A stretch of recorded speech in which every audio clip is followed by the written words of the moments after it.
Saison 3, Corps humain et santé. Épisode 1, la réaction inflammatoire innée. Lui, c'est Tom. Tom est un être humain intelligent. Tom est dans un pays où le coronavirus est présent. Tom reste donc chez lui et fait attention. Tout au long de sa vie, Tom fait face à des dangers. Les micro-organismes. Bactéries, champignons, protozoaires ou virus, ce sont tous des menaces externes.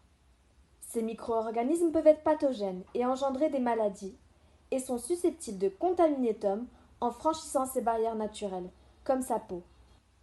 Suite à une infection ou une lésion, Tom diagnostique plusieurs symptômes: douleur, chaleur, rougeur et gonflement. Dans le corps de Tom, la réaction immunitaire innée vient de commencer son travail. La réponse immunitaire innée est la première ligne de défense qui agit d'abord seule puis se prolonge tout au long de la réaction immunitaire. Elle se met en route en moins de 24 heures, elle se manifeste de manière stéréotypée et à la même vitesse quel que soit le nombre de répétitions d'agression. Elle est présente dès la naissance et elle est contrôlée génétiquement. Elle se manifeste chez toutes les espèces, qu'elles soient vertébrées ou invertébrées. Les cellules qui sont responsables de la réponse immunitaire innée sont les cellules sentinelles, des cellules capables de détecter des antigènes. Ces cellules sont les cellules dendritiques, les mastocytes et les macrophages. La réponse immunitaire innée se déroule en 3 étapes. Tout d'abord, c'est la détection de l'agression. Les cellules sentinelles se déplacent dans les tissus et s'immobilisent quand elles rencontrent une menace. Elles reconnaissent les motifs moléculaires des éléments dangereux grâce à des récepteurs spécifiques comme les récepteurs PRR, qui leur donnent la capacité de reconnaître la majorité des motifs moléculaires comme les PAMP présents chez les antigènes. Ensuite, c'est l'action des cellules sentinelles. Les cellules sentinelles libèrent dans le milieu des médiateurs de l'inflammation, comme l'histamine, libérée par les mastocytes qui provoquent l'afflux de plasma sanguin, donc la vasodilatation, ce qui explique les gonflements et la rougeur.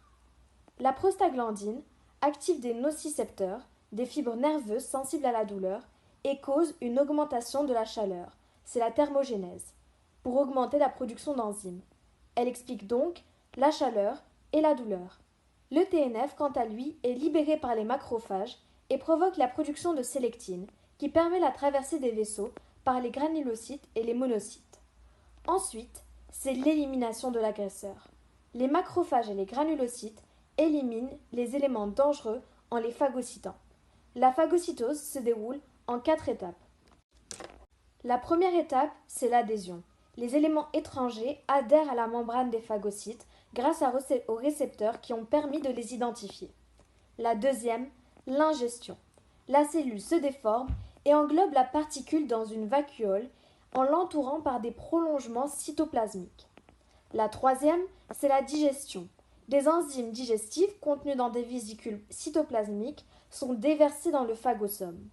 Enfin, la quatrième, c'est le rejet des déchets. Après digestion de l'élément étranger, les déchets sont rejetés à l'extérieur du phagocyte. Les médicaments anti-inflammatoires reposent sur un principe simple. Ils empêchent la fabrication de prostaglandine qui est à l'origine de la douleur. En temps normal, la production de prostaglandine se fait selon la chaîne suivante.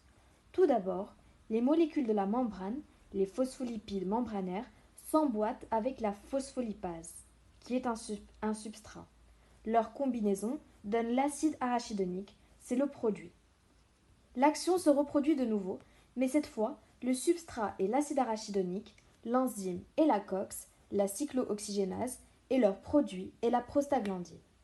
Eh bien, les médicaments anti-inflammatoires prennent la place des substrats et se déposent sur les sites actifs des enzymes pour empêcher la continuation de la chaîne. Les anti-inflammatoires non stéroïdiens comme l'aspirine s'emboîtent à la COX et empêchent la production de prostaglandine. Et les anti-inflammatoires stéroïdiens comme les corticoïdes prennent la place des phospholipases et empêchent la production d'acide arachidonique. Ces anti-inflammatoires ont des effets secondaires cependant. Ils sont nombreux et peuvent être graves. Le prolongement de la réponse immunitaire, en route vers la réponse immunitaire adaptative. Les cellules dendritiques jouent un rôle clé dans la poursuite de la réaction immunitaire. Les cellules dendritiques phagocytent des antigènes.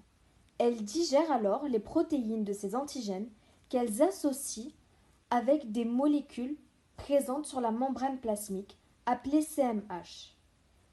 Les CMH sont des molécules qui définissent l'identité de l'organisme et qui sont caractéristiques d'un individu. Ensuite, elles quittent le tissu touché et migrent vers un ganglion lymphatique le plus proche où elles initient une nouvelle phase de la réaction immunitaire. C'est la réaction immunitaire adaptative.